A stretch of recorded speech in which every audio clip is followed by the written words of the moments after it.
Simple இன்ன வரைக்கும் கொடுக்கல. ஒண்ணு, குடும்ப தலைவிக்கு 1000 ரூபாய் தரேன்னு சொன்னேன்.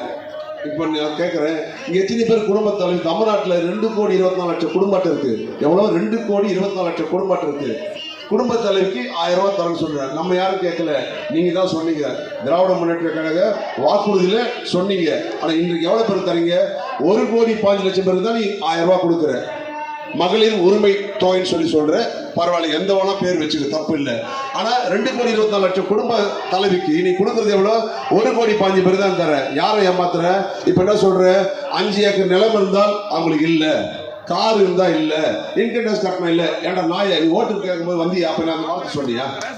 ஓட்டு கேட்க வந்தியா? அப்ப யார்கிட்ட இந்த வார்த்தை சொன்னியா? அப்ப சொல்லுது ஒண்ணு, சேர்ந்து ஒண்ணு. எதுக்கு சொல்ற சகோதரிகளே? ஆட்சிக்கு வந்ததுலேருந்து தமிழ்நாட்டு மக்கள் அல்லல் படுறாங்க. இனி மின் கட்டணத்தை பாருங்க, சொத்து வரி ஏற்றிட்ட, குடிநீர் ஏற்றிட்ட, கழிவுநீர் கட்டணம் எடுத்துட்ட, விலைவாசி இஷ்டத்துக்கு ஏறிடுச்சு. நான் கேட்குறேன், 2021 ஆட்சிக்கு வந்தேன், 1 வருஷம் உள்ளாட்சி தேர்தல் வரைக்கும் அமைதியாக இருந்தேன். 2022 மின் கட்டணத்தை ஏற்றினேன். 2023 2வது முறை ஏற்றிட்டேன்.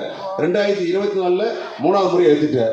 உனக்கு ஓட்டு போட்ட தமிழ்நாட்டு மக்களுக்கு நீ செய்கிற சாதனையா இல்லை அவங்களுக்கு செய்கிற நீ என்ன, எந்த வகையில் நியாயம் சொல்லுங்க? நீ சிந்திச்சு பார்க்கணும். அதிக அளவில் ஏதாவது புரட்சி தலைவர் எம்ஜிஆரும் அம்மாவும் சொன்ன வார்த்தை என்ன தெரியுங்களா?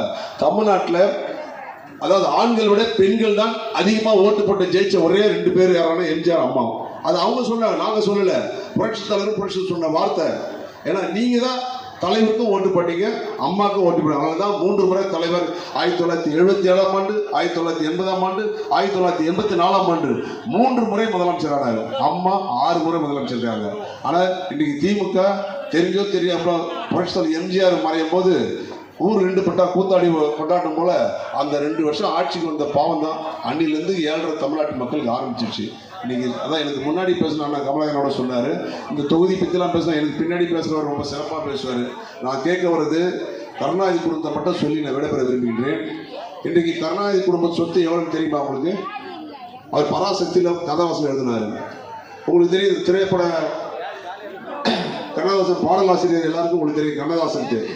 கண்ணதாசன் சொல்லியிருக்காரு, என்ன தெரியுமா சொல்லியிருக்காரு? கருணாநிதி சொந்த ஊர் தஞ்சாவூர். தஞ்சாவூர்ல திருவாரூர்ல திருக்கோளை என்ற ஊர். தஞ்சாவூர் மாவட்டம் திருவாரூர் தொகுதி. அதில் ஊர்ல திருக்கோளை என்ற கிராமத்துல பிறந்தவர். அந்த திருக்கோளையிலிருந்து சென்னைக்கு திருட்டு ரயில் ஏறி வந்தவன் தான் கருணாநிதி குடும்பம். கருணாநிதி நான் சொல்லல, வனவாசம் என்ற புத்தகத்துல கண்ணதாசன் எழுதியிருக்காரு. அப்படின்னா நீ கண்ணதாசன் மேல கேஸ் போட்டுக்கணும். கண்ணதாசன் சொல்லியிருக்காரு, திருவாரூர் திருக்கோளை என்ற ஊர்ல இருந்து சென்னைக்கு திருட்டு ரயில் ஏறி வந்த குடும்பம். இன்னைக்கு உன்னுடைய சொத்து எவ்வளவு?